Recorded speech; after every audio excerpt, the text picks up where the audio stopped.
Dear viewers, this video is part 6 of the 7-part series on lymphocytes and immunity in the Medicine for Anyone in the YouTube channel. Activation of the macrophage system. The lymphokines also affect the macrophages. First, they slow or stop the migration of macrophages after they have been chemotactically attracted into the inflamed tissue area, thus causing much accumulation of macrophages. Second, they activate the macrophages to cause more efficient phagocytosis, allowing them to attack and destroy increasing numbers of invading bacteria or other tissue destroying agents. Feedback stimulatory effect on T helper cells. Some of the lymphokines, especially interleukin 2, have a direct positive feedback effect in stimulating activation of T helper cells. This acts as an amplifier by further enhancing the helper cell response as well as the entire immune response to an invading antigen.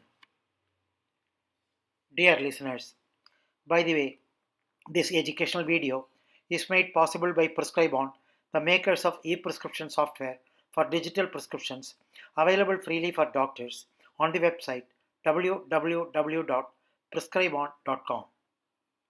Doctors who are interested in this e-prescription can freely avail of its vast collection of more than 100,000 e-prescriptions. The cytotoxic T cell directly attacks microorganisms. This cytotoxic T cell is CD8 positive.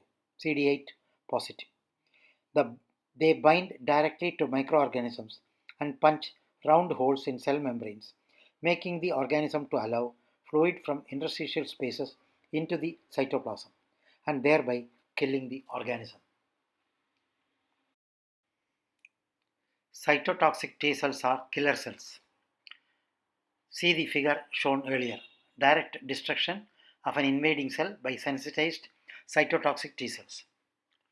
The cytotoxic T cell is a direct attack cell that is capable of killing microorganisms and at times even some of the body's own cells.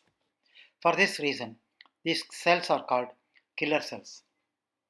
The receptor proteins on the surface of the CD8 positive cytotoxic cells cause them to bind tightly to the organisms or cells that contain the appropriate binding specific antigen. They then kill the attacked cell in the manner shown in the figure shown earlier. After binding the cytotoxic T cell, this secretes hole-forming proteins called perforins that literally punch round holes in the membrane of the attacked cell. Fluid then flows rapidly into the cell from the interstitial space. In addition, the cytotoxic T cell releases cytotoxic substances directly into the attacked cell. Almost immediately, the attacked cell becomes greatly swollen and it usually dissolves shortly thereafter. Of special importance is that these cytotoxic killer cells can pull away from the victim cells after they have punched holes and delivered cytotoxic substances and then move on to kill more cells. Some of these cells persist for months in the tissues.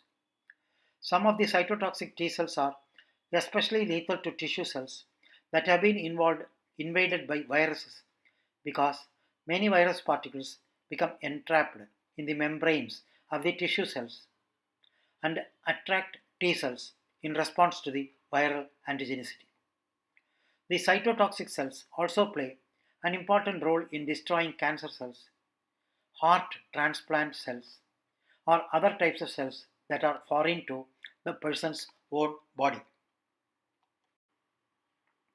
Regulatory T cells.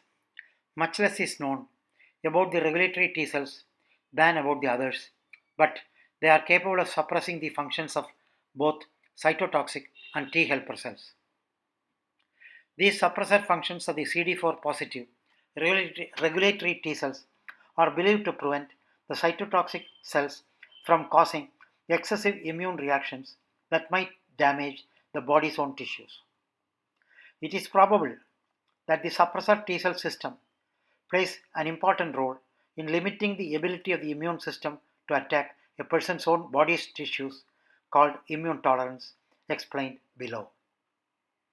Tolerance of acquired immunity system to the body's own tissues, a role of pre-processing in thymus and bone marrow. The process of acquired immunity would destroy the individual's own body if that person became immune to his or her own tissues. The immune mechanism normally recognizes a person's own tissues as being distinctive from bacteria or viruses, and the person's immunity system forms few antibodies or activated T cells against his or her own antigens. Most tolerance results from clone selection during pre-processing. Most tolerance is believed to develop during the pre-processing of T lymphocytes in the thymus and of B lymphocytes in the bone marrow. This is because injecting a strong antigen into a fetus while the lymphocytes are being pre-processed in these two areas prevents development of clones of lymphocytes in the lymphoid tissue that are specific for the injected antigen. During the pre-processing of lymphocytes in the thymus and bone marrow, all or most of the clones of lymphocytes that are specific to damage the body's own tissue appear to be self-destroyed because of their continual exposure to the body's antigens. This picture shows pathways of cellular apoptosis. The major pathways are 1. Death receptor mediated through death ligand and caspase 8. 2. Mitochondrial mediated as in gamma radiation by oxygen radicals or DNA injury through p53 protein, causing caspase 9 activation. Ultimately, caspase 3 is activated, leading to DNA damage and apoptosis. The cellular and molecular control of programmed cell death, that is apoptosis. See figure pathways of cellular apoptosis shown earlier. The process of apoptosis, programmed cell death, plays a crucial role in regulating normal immune responses to antigen. In general, a wide variety of stimuli trigger one of several apoptotic pathways to eliminate microbe-infected cells, eliminate cells with damaged DNA, or eliminate activated immune cells that are no longer needed. See the figure pathways of cellular apoptosis again. The largest known family of death receptors is the TNF receptor, TNFR family, FAS CD95, death receptor 3, DR3, death receptor 4, DR4, TNF related apoptosis including ligand receptor 1 and death receptor 5. Their ligands are all in the TNF alpha family.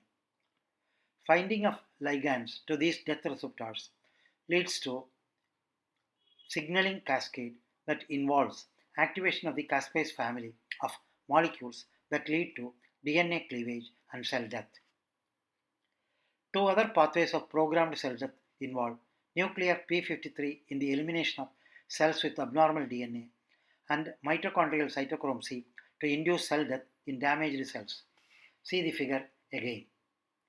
A number of human diseases have now been described that result from or are associated with mutated apoptosis genes. These include mutations in the FAS and FAS ligand genes, in autoimmune and lymphoproliferation syndromes, and multiple associations of mutations in genes in the apoptotic pathway with malignant syndromes.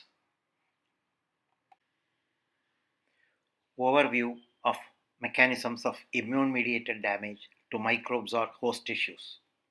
Several responses by the host innate and adaptive immune systems to foreign microbes culminate in rapid and efficient elimination of microbes.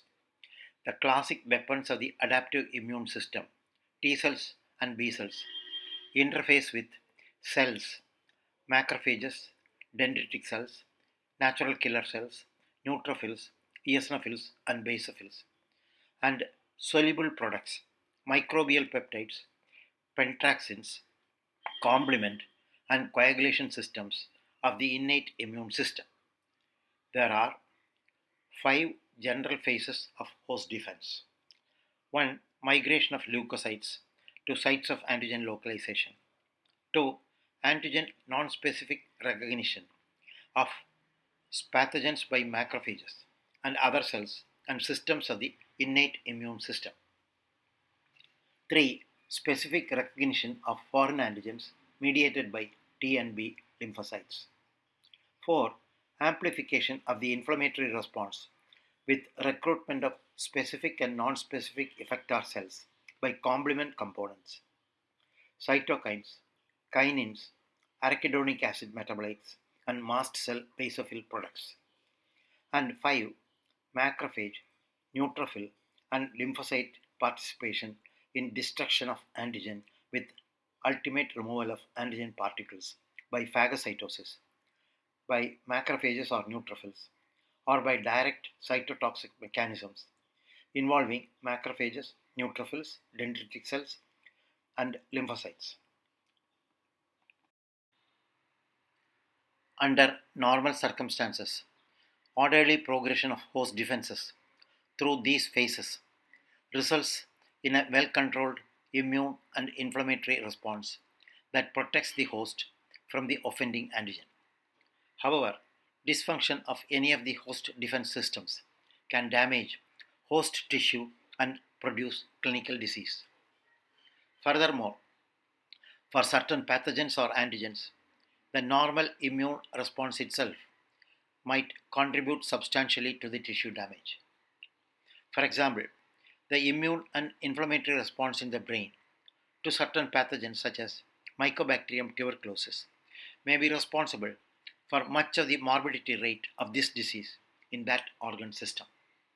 In addition, the morbidity rate associated with certain pneumonias, such as that caused by Pneumocystis jirovecii, may be associated more with inflammatory infiltrates than with the tissue destructive effects of the microorganism itself. T cell superantigens. Superantigens are protein molecules capable of activating up to 20% of the peripheral T cell pool, whereas conventional antigens activate less than 1 in 10,000 T cells. T cell superantigens include staphylococcal enterotoxins and other bacterial products. Superantigen stimulation of human peripheral T cells occurs in the clinical setting of staphylococcal toxic shock syndrome, leading to massive overproduction of T cell cytokines that leads to hypotension and shock. T cell exhaustion in viral infections and cancer. T cell exhaustion, that is the state of T cells when the persistence of antigen disrupts memory T cell function, resulting in defects in memory T cell responses.